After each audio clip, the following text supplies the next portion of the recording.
ზუსტად 3 წუთი დაჭირდა ნინო ჩახნაშვილს იმისთვის, რომ ადგილზე თათბირით მიიღო გადაწყვეტილება და 4 წლით და 5 თვით ციხეში გაეშვა მათე დევიძე. ვიდრე სხდომათა დარბაზს პროტესტის ნიშნად სინდისის პატიმარი დატოვებდა, მან სასამართლოს უთხრა, რომ მას არ აქვს იმედი სასამართლოსი, არ აქვს სამართლიანი გადაწყვეტილების იმედი, თქვა, რომ მისი იმედი არის მკვდარი და არ შეუძლია მოისმინოს მოსამართლის გადაწყვეტილება, რის შემდეგაც რეპლიკით უპასუხა ბრალდებულს მოსამართლემ და დაინტერესდა რა იცოდა მათე დევიძემ, რა გადაწყვეტილების გამოცხადებას აპირებდა დღეს სასამართლო. კიდევ ერთხელ გაუმეორა მათე დევიძემ, რომ მას არ ჯეროდა სასამართლოს სამართლიანობის, თქვა, რომ ბრძოლას აგრძელებს ბოლომდე, ისევ ისე და სხდომათა დარბაზი დატოვა. ამის შემდეგ უკვე მოვისმინეთ მოსამართლის გადაწყვეტილება. დარბაზში შეიძლება ითქვას, რომ ძიმე ემოციური ფონი იყო მათე დევიძის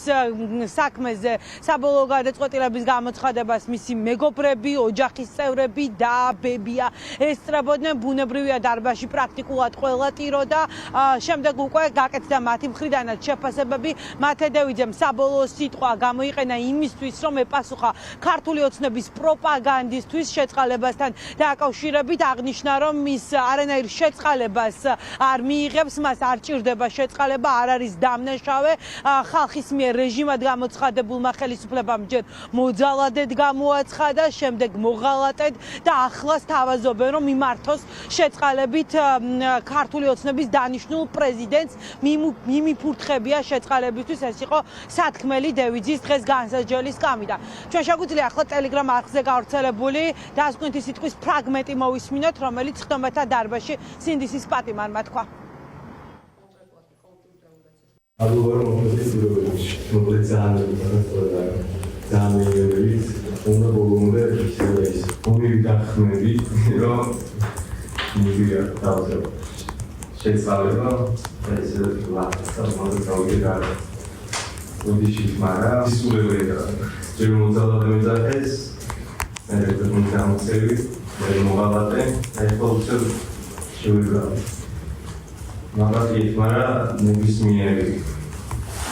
შეღავათი, შემოთავაზებული შეღავათი იქნება უარყოფილი და არაფერი თანხმობის, მაგრამ მიფურთხებული შემდგარ არ ვიცი როგორ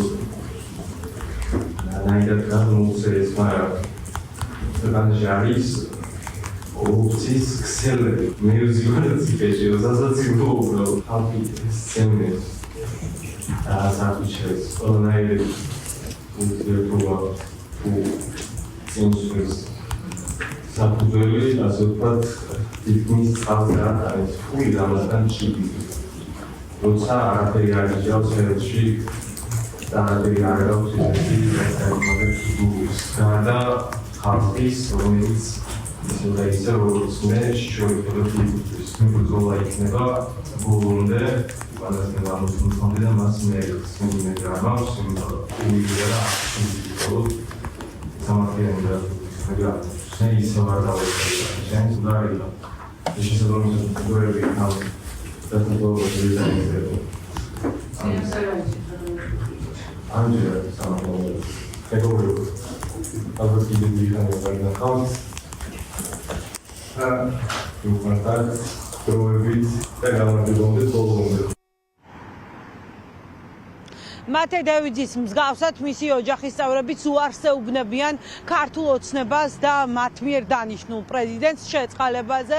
დევიძის ოჯახის წევრები აცხადებენ, რომ მათე შესაწყალებელი არაფერი იჭირს, რადგან მას დანაშაულია არ ჩაუდენდია და ის ისჯება იმის გამო, რომ ქვეყნის ევროპულ მომავალს იცავდა. უკვე დაანონსდა, რომ საქმეს დევიძის უფლებადამცველი ევროსასამართლოში წაიღებს.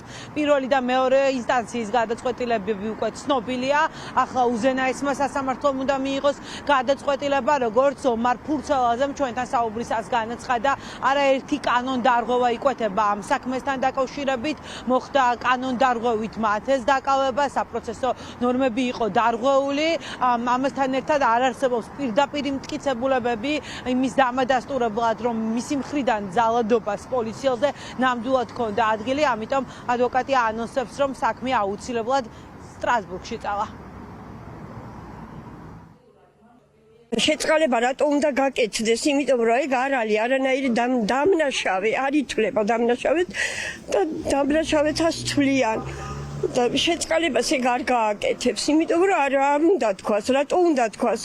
რა გააკეთა ისეთი საქართველოს გულისთვის, საქართველოს მოყვარული ახალგაზრდა არის, ამ ახალგაზრდებს და ასე უხშობენ ყველაფერს. არ ამქონდა მათ იმედი, ნამდვილად არ ამქონდა, იმიტომ რომ ესენი ისე უსამართლოდ იქცევიან, რომ მეტი მათეს მეტყვი რომ გამძლეობა მათე არ ინერვიულოს, ყველაფერი კარგად იქნება.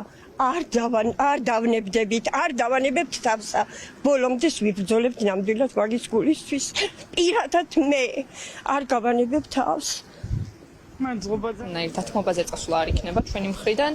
რაც შეეხება ჩახნაშვილის გადაწყვეტილებას, იცოდე, რომ გალუსტაშვილთან, ხუბეჯაშვილთან და თქვენს ფინიებთან ერთად შენც მოგიწევს პასუხისგება სამართლიანად, ისე როგორც საჭიროა და სამართლიანად, არა ისე უსამართლოდ, როგორც თქვენ რეჟიმის ტყვეებს ექცევით. არალეგიტიმურ ხელისუფლებასთან უდანაშაულო ადამიანებს არაფერი აქვს სათხოვარი. საქმე არის ნაკლოვარი. საქმეში არის იმგვარი სამართლებრივი პრობლემები, რაც მათე დევიძის გათავისუფლების საფუძველი უნდა ყოფილიყო. აბსოლუტური ხასიათის დარღვევები, მათ შორის მათი არის უკანონოდ დაკავებული, მესამე ბრალის სარდგენა მოხდა უკანონოდ, ყველა ის წინაპირობა არის მათ შორის საერთაშორისო სასამართლოში დავის გაგრძელების საფუძველი. მეორე, მტკიცებულებები და მატერიალური შინაარსი კონკრეტული სისხლის სამართლის საქმის. წარმოდგენილი მტკიცებულებებით არსად არასოდეს არ დასტურდება ის, რომ მათე დევიძის მიერ ჩადენილია ის ქმედება, რომელსაც პროკურატურა ედავება. საუბარია პოლიციელზე თავდასხმაზე. არა, მათე დევიძეს ეს ქმედება არ ჩაუდენია ამ პროკურატურის ამ სისხლის სამართლის საქმის მასალებითაც კი ეს არ არის სამართლიანი ან მარცომიერი გადაწყვეტილება. მესამე ნაწილი გახლავთ ის, რომ ჩვენ გავაგრძელებთ დავას ფორმალურად, ჩვენ გვაქვს წინ მესამე ინსტანციის სასამართლო, გვაქვს საკასაციო სასამართლო, რომელსაც მიმართავთ სათანადო დასაბუთებული სამართლებრივი საჭიროებით. სააპელაციო სასამართლოს მოსამართლე ნინო ჩახნაშვილმა სრულად აკმაყოფილა საქალაქო სასამართლოს მოსამართლის ნინო გალუსტაშვილის მიერ მიღებული გადაწყვეტილება. ძალაში დატოვა ვერდიქტი მათე დევიძისთვის შეფარდებული 4 წლიანი და 5 თვიანი პატიმრობის შესახებ.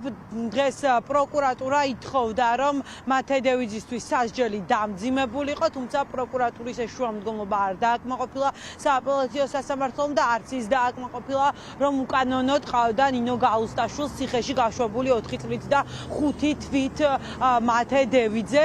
ახლა ადვოკატები ჩაიბარებენ სარეზოლუციო ნაწილს გადაწყვეტილების და კანონის შესაბამის ვადაში მოხდება მისი გასაჩივრება უზენაეს სასამართლოში. რაც შეეხება ბრალდებული სინდისის პატიმრის მთავარ სათქმელს, განსაზღვრელი სკამიდან მათე დევიძემ თქვა, რომ ის შეწყალებას არ მიიღებს.